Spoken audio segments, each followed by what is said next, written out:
Attendez, je vais vous poser ici, voilà. Je crois qu'on est bon là. Salutations à toutes et à tous, ici Romain le Phocéen. Aujourd'hui, on se retrouve ensemble pour une nouvelle vidéo, ou tout simplement un petit peu en mode vlog, etc. On va parler ensemble de nouvelles technologies sous un format qui va s'appeler Stories. Bref, je vous propose aujourd'hui de commencer par la première vidéo, où tout simplement on va parler ensemble de l'écosystème Apple. Il est vrai que l'écosystème Apple est un écosystème de réelle qualité, mais qui a pourtant, je pense, vraiment des défauts qu'on a tendance à oublier. Et je pense qu'à travers cette vidéo, ça va être très intéressant qu'on en parle ensemble, qu'on échange ensemble autour de ce sujet. Déjà, ce qu'on a tendance à oublier de dire, c'est que l'écosystème Apple est un écosystème qui est quand même assez coûteux. C'est bête, hein, mais il n'est pas très accessible pour tous. Donc déjà, rien que ça reste un vrai défaut. De plus, il faut le dire aussi très clairement, mais c'est un écosystème qui est assez fermé, hein, malgré tout. Et même si je pense que sur certains points, ça s'ouvre de plus en plus par rapport à ce qui peut se faire du côté de Windows, d'Android, etc. Bah oui, l'écosystème Apple est quand même assez fermé à côté. Après, quand je parle d'écosystème fermé, je pourrais vraiment évoquer aussi le fait que lorsqu'on a un appareil Apple qui ne fonctionne pas dans son écosystème, on sera peut-être moins enclin à le critiquer et on se dira plus bon, vas-y, je vais changer juste d'appareil, alors que c'est, je pense, pas très bon pour l'utilisateur. Donc voilà, il y a aussi un manque de critique de la part des utilisateurs de cet écosystème qui est évidemment bien voulu par Apple, hein, on va pas se mentir. Après, ce que j'ai envie d'ajouter aussi, c'est que l'écosystème Apple n'est tout simplement pas adapté pour tous les utilisateurs. C'est très important, hein, que je vous le dise, parce que tout simplement, pour certaines personnes, cela ne correspond pas à leurs usages.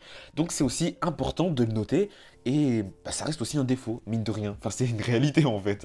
Maintenant, ne me faites pas dire ce que je n'ai pas dit. L'écosystème Apple, ça reste un excellent écosystème, que ce soit l'iPhone et tous les accessoires qui vont avec. Donc je pense aussi que c'est important de faire ce petit point-là. Et puis même tous les designs de produits Apple, ça reste quand même des dingueries en termes de réflexion. L'écosystème est performant et reste relativement simple. L'utilisateur est aussi au centre de l'expérience. C'est quelque chose que beaucoup de marques ont tendance à oublier. On n'a aussi pas besoin de maîtrise de l'informatique pour gérer cet écosystème Apple. Je pense notamment à iPadOS, à iOS qui sont vraiment bien conçus. Et puis on a aussi d'excellents outils de simplification de l'informatique. Je pense évidemment à AirDrop, à Universal Control qui sont juste incroyables, vraiment. Ok, mais du coup, que retenir de cette vidéo, sincèrement?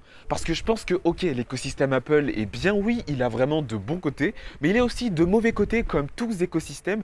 Et surtout, il faut savoir une chose qui est très importante pour moi, c'est que l'écosystème Apple n'est pas adapté pour tous les utilisateurs et qu'aujourd'hui, je pense qu'il existe de très bonnes alternatives à l'écosystème Apple. Android, Windows, aujourd'hui, ça fonctionne super bien. Surtout Samsung et Windows, hein, je peux prendre par exemple les PC Surface.